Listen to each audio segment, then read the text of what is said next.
안녕하세요. 의정부 지산안의원 원장 성민수입니다. 오늘은 교통사고와 관련해 가지고 한의학적 치료법에 대해 말씀을 드리도록 하겠습니다.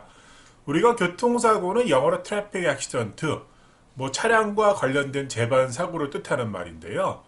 우리들이 일단 크게 충격을 받게 되면은 아무래도 그 손상에 의한 불편감을 느끼게 될 수 있죠. 1차적으로는 근육, 인대, 힘줄, 근막 같은 연보 조직들이 큰 충격을 흡수해가지고 생긴 불편감을 호소할 때가 많습니다. 두 번째로 교통사고 나서 불편한 게 있다면은 아주 큰 손상들이 있죠. 장기가 크게 다친다거나 머리가 크게 다친다거나 이런 것도 아주 무서운 일도 있고요.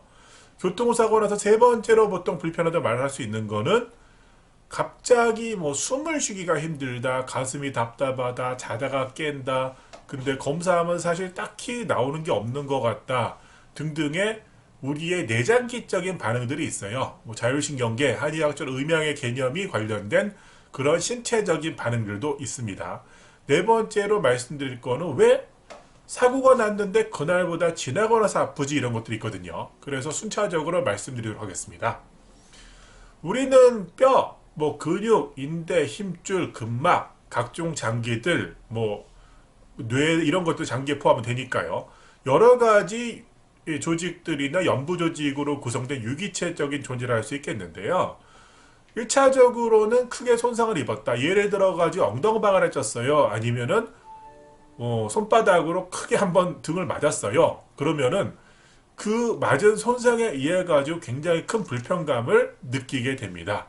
그래서 처음에는 큰 충격을 입어가지고 이 연부 조직들이 내 몸에 강력한 그 충격들을 나눠서 흡수하게 되거든요. 하지만 얘네들이 그 감당한 것들을 혼자 짊어지기에는 상당한 부담감과 피로감이 따르죠. 그래서 너희들이 고생했구나 해가지고 풀어주는 게 중요하다 할 수 있겠습니다. 예를 들어 가지고 소인데 그냥 소예요. 얘는 자동차라 칠게요. 이렇게 소가 이제 풀을 먹고 있는데 수의사는 아니고 저희 할아버지가 수의사이긴 했거든요. 근데 이제 본 적은 없고 제가 태어나기 돌아가셨는데 그냥 얘를 들다 보니까 얘를 썼어요. 산가롭게 풀을 먹고 있는데 쿵 부딪혀가지고 일단은 아프죠. 얘기가 좀 이상하게 되고 있는데 그냥 비유하자면 얘 입장에서는 왜 나를 때려요 이렇게 가만히 있는데 이렇게 나올 수가 있잖아요. 차 운전자든 보행우든 보행자든 간에 그러면은 얘 입장에서는 갑작스러운 충격을 인해 가지고 엉덩이를 쿵 맞으면 엉덩이 이 앞쪽에 앞발 그러니까 우리 팔이 아플 수도 있겠죠. 이런 충격들이 처음에는 그냥 워낙 놀래고 당황했습니다만 지나고 나면 하나둘씩 느껴질 수가 있고요.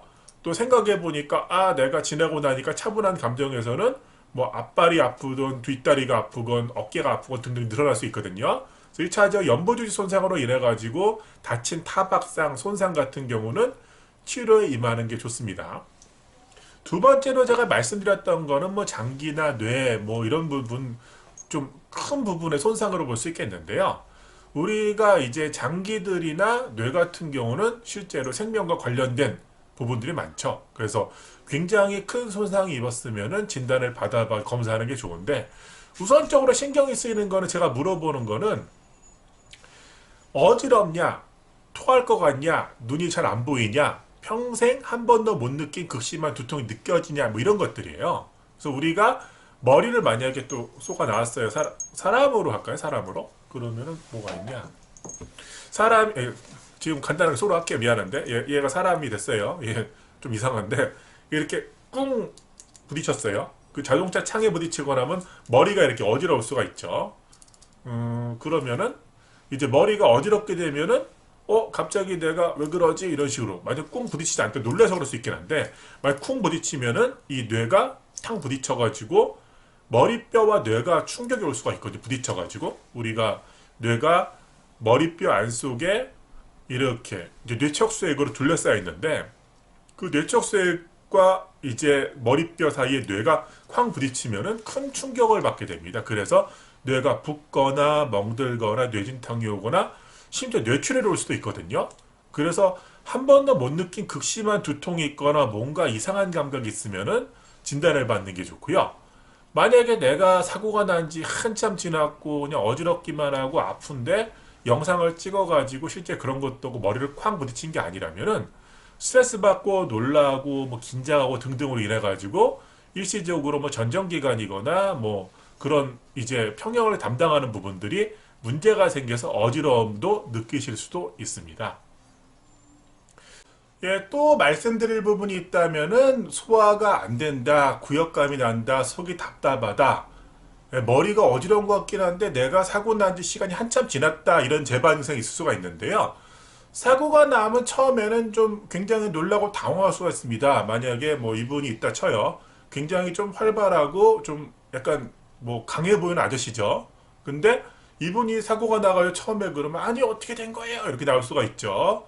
그러면은 처음에는 흥분 모드가 됩니다. 우리가 흥분하고 사람이 아드레날린이 펑펑 나오고 양의 기운이 항진되는 그런 모드가 되면은 파이터 모드가 되거든요. 싸움하는 모드. 그렇게 되면은 일단은 통증이 억제가 되고 눈빛이 뚜렷해지고 눈이 커지고 털이 쭈삣쭈삣 쓰고 정신이 집중이 되고 큰 경기에 강한 스타일들이 있잖아요. 그런 분들일수록 일단 통증은 억제가 많이 돼요. 눈에 뵈는 게 없다 이 정도까지 말하긴 그런데 뭔가 좀 위기 상황에서 막 파해법이 있고 막 찾아가고 뭐 이런 스타일들은 일단은 사고가 나면은 그 상황에 집중하기 때문에 예, 아무래도 불편감을 덜 느끼게 되다가 시간이 지나고 나면 그런 파이터 모드가 떨어지거든요. 그러면은 긴장이 풀리게 되니까 아 내가 여기가 아파 저기가 아파 이렇게 좀 느끼실 수가 있어요. 그 하나도 차분하게 느껴지는 게 있고 소화 기능이 떨어지는 것도 마찬가지로 내가 긴장 스트레스 받게 되면은 소화기의 기능이 멈추기가 쉽습니다. 그래가지고 만약에 이런 친구가 있어요. 약간 좀 조용조용 생겼죠. 그러면은 긴장 스트레스 받으면 약간 좀 아이고 내가 뭔가 침울해 좀 기분이 다운돼 어떡하지 이러면서 잠도 잘 안 오고 소화도 잘 안 되고 우리 음양에 실조가 된다 뭐 자율신경계가 민감하게 반응하거나 하다 보면은 소화하는데 가슴이 답답하고 어지러울 수도 이런 게 있을 수 있기 때문에 이런 재반 증상들도 포함해 가지고 치료에 접근하곤 합니다. 한의학적인 치료에 있어 가지고는 많이 들어본 것들도 있는데요. 침치료, 뜸치료, 부항치료 아니면은 약침치료, 추나치료, 탕약치료 등등을 보통 언급할 수가 있거든요. 뭐 도인 안교 치료도 있고요. 근데 이런 것들은 어떻게 익숙할 수는 있습니다만 반대로 본다면은 우리가 사람의 몸이라는 게 쉽게 바뀌진 않거든요. 예, 전통적으로 계속 크게 변한 게 없고 물론 요새는 뭐 예전보다 키가 크다 아니면은 예전보다 좀 뭐 그 뭐랄까요 환경도 바뀌고 위생도 좋아지니까 수명도 길어졌다 아니면은 항원 자체가 좀 살짝 달라지고 하다 보니까 옛날 사람과 다를 수 있는데 이런 기본적인 이제 불편감 호소하거나 신체 장기들은 그 위치에 있기 때문에 이런 것들은 예, 한의학적 방법으로 해도 충분히 좋은 결과가 올 수 있다고 추천을 드립니다. 예, 뭐 사고가 났고 집을 보증만 된다면은 이 치료를 받을 수 있기 때문에 너무 걱정하지 마시고요. 예, 최근에 사고가 났고 차도가 뚜렷하지 않다면은 한의학적인 치료를 추천을 드립니다. 저는 의정부 한의원 지사한의원 성민수였고요. 예, 감사합니다.